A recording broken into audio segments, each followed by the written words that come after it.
হাঁসের মাংসের VIP spot হয়ে উঠেছে রাজধানীর ৩০০ ফুটের নীলা মার্কেট। এখানকার মূল আকর্ষণ হাঁসের ঝোল ঝোল মাংস।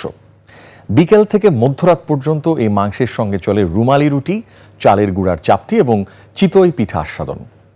মুখরোচক এসব খাবারের স্বাদ নিতে সেখানে সবান্ধব চলে যান নানা বয়সী মানুষ। কখনো বা গোটা পরিবার গিয়ে মেতে ওঠে ভুরি ভোজে। সিরাত আল মুস্তাকিমের রিপোর্টে দেখুন বিস্তারিত। ওয়ালটন এখন দেশের সীমানা পেরিয়ে পৌঁছে গিয়েছে 50টিরও বেশি দেশে। ওয়ালটন, ঘরে ঘরে বিশ্বজুড়ে। যুব ও ক্রীড়া উপদেষ্টা আসিফ মাহমুদ এখানে আসেন গভীর রাতে হাঁসের মাংস খেতে। 5 তারিখের পর থেকে 20 থেকে 25 জনের মধ্যে এরকমই আসছে। না একা না, ওনার সার্কেল নিয়ে আসতো, আসিফ ভাই, নাহিদ ভাই, ওরা সবাই। আমাদের এই জায়গায় আপনার আসিফ মাহমুদ আসতো, আয়সা আপনার এই টেবিলে বসতো, ঠিক আছে, মাঝে মাঝে আসতো। নীলা মার্কেট একসময় পরিচিত ছিল সস্তা কাপড় আর প্রসাধনীর জন্য, কিন্তু এখন এই বাজারের বড় আকর্ষণ হাঁসের মাংস। সকাল থেকে সন্ধ্যা প্রতিদিন শত শত মানুষ ভিড় করেন শুধু হাঁসের মাংস খাওয়ার জন্য। 12 মাসই যেন উৎসবের আমেজ। অনেকেই বলেন এ যেন ঢাকা শহরের মাঝেই গ্রামীণ স্বাদের খোঁজ।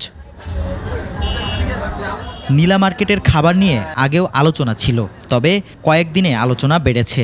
লাইভ কিচেনে মাটির পাতিলে রান্না করা মাংস আকর্ষণ বাড়িয়ে দিয়েছে বহুগুণ। এখানে বিশেষ করে একটা হাঁসের মাংস পাওয়া যায়, একটা ছিটা রুটি পাওয়া যায়, সো এর টানেই আর কি আমাদের এখানে মাঝে মাঝে রাতের বেলা আসা হয়।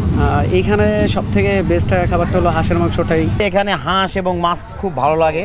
এর আগে একবার আসছিলাম, সেই টানে আবার কুষ্টিয়া থেকে ছুটে আসছি। আগে শীতের সময়ে বেশি লোকজন আসতেন, কিন্তু এখন 12 মাসই বেজায় ভিড়।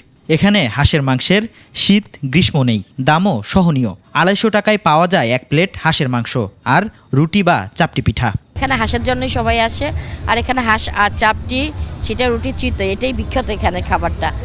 বাট এটা পাশাপাশি সব ধরনের খাবারই আছে। 10-12 বছর আগ থেকে খাবারের জন্য নামকরা নীলা মার্কেট, তবে পূর্বাচল এক্সপ্রেসওয়ে হওয়ার পর থেকে অনেক বেশি জনপ্রিয়তা পায় এই জায়গাটি। সিরাত আল মুস্তাকিম, 21 টেলিভিশন, ঢাকা।